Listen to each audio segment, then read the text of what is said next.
দেখা যাবে। চাপি মনোযোগ দিয়ে খেলেছে, তাই একসাথে অনেকগুলো পুরস্কার জিততে পেরেছে। সুন্দর করে দুই হাতে পুরস্কার সাজিয়ে দেওয়া হচ্ছে। পুরস্কারের সাথেও রয়েছে আরো একটি অ্যাক্টিসেভ সাবান, যা কিনা 99.99% রোগবাহী জীবাণু ধ্বংস। মারেন দেখি টার্গেট করে, মিস। অ্যাক্টিসেভ সাবান টার্গেট করে মারবেন, তাড়াহুড়ো করবেন না।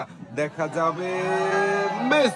টায়ারের বান, যা কিনা 99.99% রোগবাহী জীবাণু ধ্বংস করে। আপু পারে কিনা ব্যাট দিয়ে বল মেরে টায়ারের বাধা পাড়ি দিয়ে। রয়েছে আরো একটি অ্যাক্টিসেভ সাবান, তাড়াহুড়ো করবেন না, মনোযোগ দিয়ে মারেন। আপু রয়েছে আরো একটি অ্যাক্টিসেভ সাবান, সামনে দেখে বুঝে টার্গেট করে মারবেন, মনোযোগ দিয়ে মারবেন। বোতল ভেঙে এসেছে কিন্তু ঘটিত একটি অ্যাক্টিসেভ সাবান। সময় নিয়ে দেখে বুঝে মনোযোগ দিয়ে মারবেন। বোতল ভেঙেছে। প্যাকেট নুডলস, সাথে রয়েছে আরো একটি অ্যাক্টিসেভ সাবান, যা কিনা 99.99%। সুন্দর করে মনোযোগ দিয়ে বল মারবেন। দেখা যাবে, মিস। চলে আসেন এইদিকে। অ্যাক্টিসেভ সাবান।